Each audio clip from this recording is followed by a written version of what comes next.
Bonjour à toutes et à tous, bienvenue sur Grand Littoral TV, nous sommes le vendredi 1er février, on est ensemble pendant 7 minutes pour faire un point sur toute l'actualité du littoral, évidemment actualité marquée par la météo et par la neige. Attention aux possibles dernières chutes de quelques flocons de neige qui seront plus probablement des gouttes de pluie sur le Pas-de-Calais et le nord tout au long de la journée. Attention, ça risque de glisser, on ne va pas vraiment voir le soleil aujourd'hui.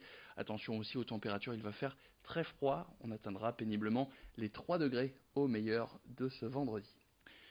Il neige, il fait froid, c'est un constat que tout le monde partage. En ce moment, qui dit froid dit forcément chauffage. Et hier, GTR Gaz, un des leaders européens de transport de gaz naturel, tenait une conférence de presse pour faire un point sur la consommation de gaz dans notre région. Et surprise, en 2018, cette consommation a baissé de l'ordre de 4%, soit 70 milliards de kilowattheures. Une diminution qui s'explique par deux raisons. D'abord le fait que les températures ont été finalement assez douces tout au long de cette année 2018, mais aussi le fait qu'il y a de moins en moins d'électricité créée à partir de gaz naturel, qui par contre on utilise de plus en plus le biométhane pour fabriquer cette électricité.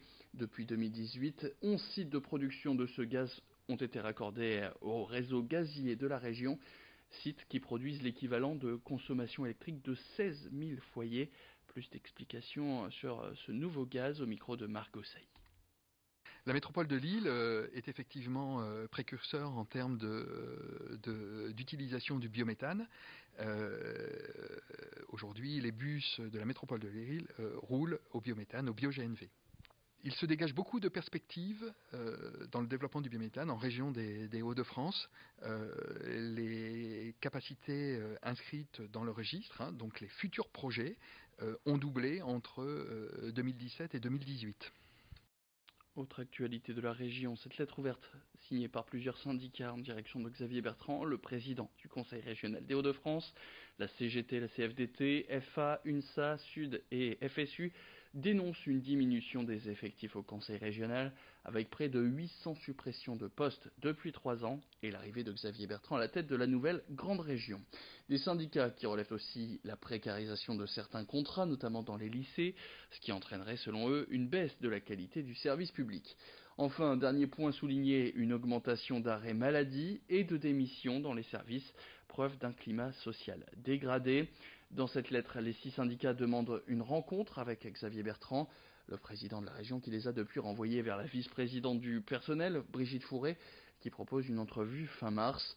Mais trop tard pour ces syndicats qui ont d'ores et déjà annoncé le boycott des prochaines réunions techniques. On fait le point sur cette situation au micro Didier Le Gunaï. On boycotte parce que de toute façon elles sont vides de sens.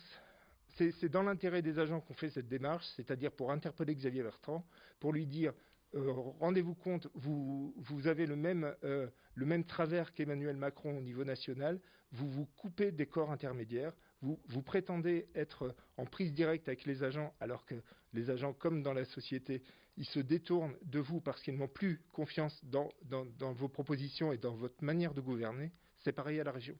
Le président de région dit commencez à discuter avec le DGS, le directeur général des services, on se verra après. Il a manifestement pas compris le message. C'est-à-dire qu'on ne veut pas quelque chose qui soit statique, on veut pouvoir dialoguer en dynamique avec lui.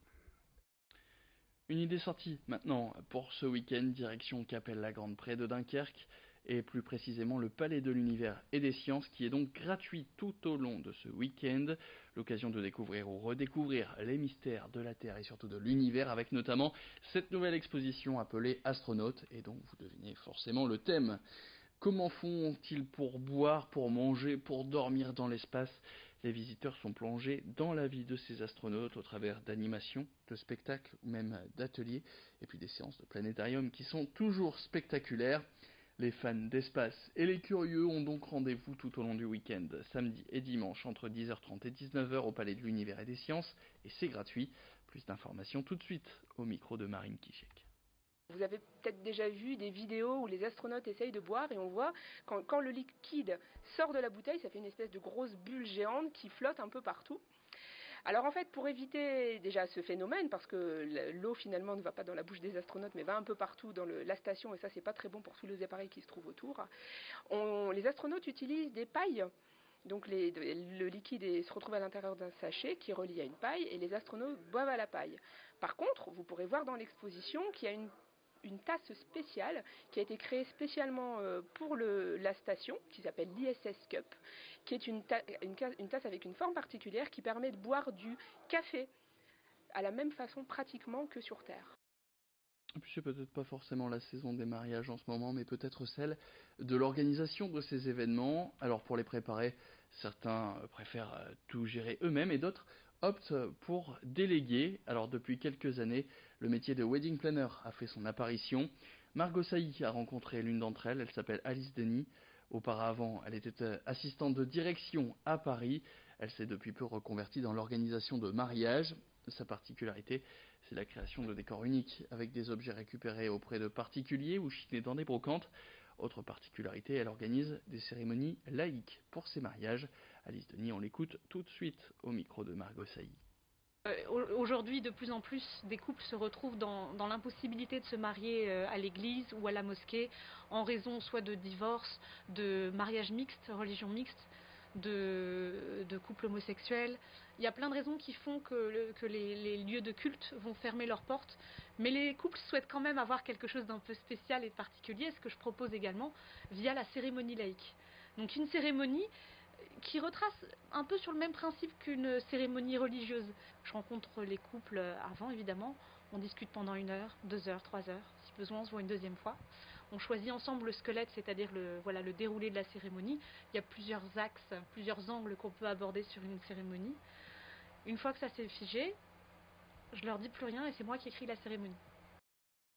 Et c'est la fin de cette édition. Merci à toutes et à tous de l'avoir suivi. Tout de suite sur Grand Littoral TV, vous retrouvez vos prévisions météo et l'actualité revient. Je vous donne rendez-vous dans le prochain quart d'heure pour un nouveau flash. Très bonne journée à toutes et à tous.